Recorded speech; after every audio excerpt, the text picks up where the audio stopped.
Assalamualaikum warahmatullahi wabarakatuh. Salam sejahtera untuk kita semua. Senang sekali saya bertemu dengan Bapak Ibu pada sesi yang keempat ini. Bapak Ibu mahasiswa, pertemuan kali ini akan membahas tentang jenis-jenis paragraf, sebuah karangan yang utuh panjang seperti novel, cerpen, laporan dinas, dan juga sebuah karya tulis ilmiah. Tentu terdiri dari beberapa paragraf, dan sebuah karangan yang utuh dan panjang itu tidak hanya ada satu jenis paragraf, tetapi terdiri dari beberapa paragraf yang jenisnya dapat berbeda-beda berdasarkan karakteristiknya.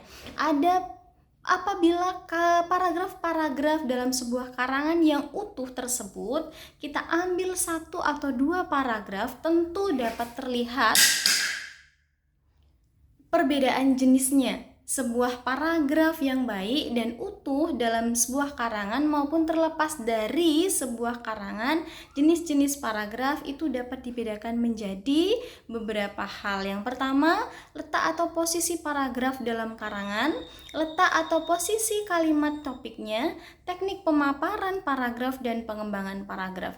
Apabila Bapak dan Ibu untuk lebih jelasnya dapat menjelaskan tentang jenis-jenis paragraf tersebut, marilah kita ikuti penjelasannya sebagai pengantar untuk mendalami lebih lanjut.